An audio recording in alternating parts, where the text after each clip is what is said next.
Welcome to Yasika Surya channel. Welcome guys. வாங்க நம்ம தட்டுவடை set சாப்பிட இனி சேலம் எதுக்கு போகணும், நம்ம வீட்டிலே செஞ்சு சாப்பிட்லாம். அதுக்கு தேவையான பொருட்கள் தட்டுவடை. இது நான் கடையில் தாங்க வாங்கினேன், ஏன்னா இதுக்கு நிறையா ப்ராசஸ் இருக்கும். பட்டு நம்ம டக்குன்னு வேணுன்றனால நம்ம க்ரீன் சட்னி பாருங்கள் எவ்வளோ க்ரீனிஷாக இருக்குது.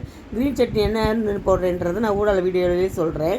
அப்புறம் ரெட் கலர் சட்னி ரெட்டிஷாக எவ்வளோ அழகாக இருக்குது. கேரட்டு, அப்புறம் பீட்ரூட்டு, அப்புறம் வெங்காயம், தக்காளி, முட்டை, அவிச்ச முட்டை எப்படி வேணாலும் வச்சுக்கலாம். கிரியேட்டிவ். எங்களுக்கு வெங்காயம் தக்காளி வேணான்ட்டு அன்றைக்கி விரத நாள்னால முட்டை எடுத்துக்கல. உங்களுக்கு எப்படி வேணால் எடுத்துக்கோங்க. இது 2 விதமாக செய்யலாம். நம்மளோட க்ரியேட்டிவிட்டி தான்.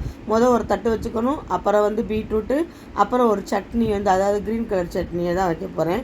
க்ரீன் கலர் சட்னி எவ்வளோ க்ரீனிஷாக இருக்குது பாருங்களேன். இந்த க்ரீன் கலர் சட்னிக்கு வெறும் கொத்தமல்லி, பச்சை மிளகா, வெள்ளைப்பூடு, கொஞ்சமாக புளி, உப்பு மட்டும் போட்டு அரைச்சிக்கணும். சூப்பராக இருக்கும். அந்த க்ரீனிஷ் மாறாமல் மறுபடியும் தட்டு வடை வைக்க போகிறோம்.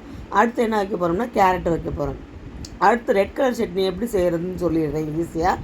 வெறும் தக்காளி, மிளகா வத்தல், பூண்டு, உப்பு, அவ்வளோதான். காரம் கொஞ்சம் சுள்ளுன்னு இருந்தால் தான் சுருக்குன்னு இருக்குங்க. அப்படி பண்ணி பாருங்கள். என்னோடய சேனலை சப்ஸ்கிரைப் பண்ணாதவங்க சப்ஸ்கிரைப் பண்ணி பாருங்கள்.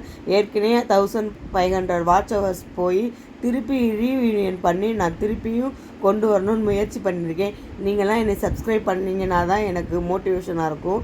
நான் அகெயின் திரும்பி பண்ணியிருக்கேன்.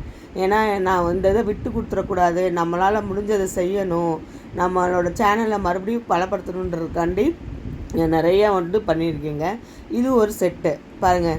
இந்த மாதிரி அடுக்கடுக்காக பண்ணி சாப்பிட்லாம். நம்ம சாப்பிட்றலாம். வயசானவங்களுக்கெல்லாம் எப்படி சாப்பிட்றது, அது கொஞ்சம் சின்னதாக கொடுக்கணும். அவங்களுக்கு எப்படி கொடுக்குறதுன்னா, சின்ன குழந்தைங்களுக்கு, வயசானவங்களுக்கு இப்படி ஒரே தட்டில் ஒரு தட்டு வடை செட்டை வச்சுட்டு கேரட்டு, பீட்ரூட்டு, க்ரீன் சட்னி, வெங்காயம், தக்காளி, முட்டை எல்லாம் எது இருந்தாலும் அதை அப்படியே வச்சு கலக்கி அப்படியே ஒன்றுக்கு மேலே ஒன்று வச்சு கொடுத்தீங்கன்னா சூப்பராக இருக்குங்க. அல்டிமேட்டாக செம்மையாக இருந்துச்சுங்க. என் சேனலை சப்ஸ்கிரைப் பண்ணுங்கள். நான் நிறைய அந்த வாட்ச் ஹவர்ஸை விட்டுட்டேன். நான் ரொம்ப கஷ்டப்பட்டுட்டேன். 1 இயரில் திருப்பி பண்ணுறேன். இந்த மாதிரி பண்ணி பாருங்கள், செம்மையாக இருந்துச்சு. தேங்க்யூ, பாய்.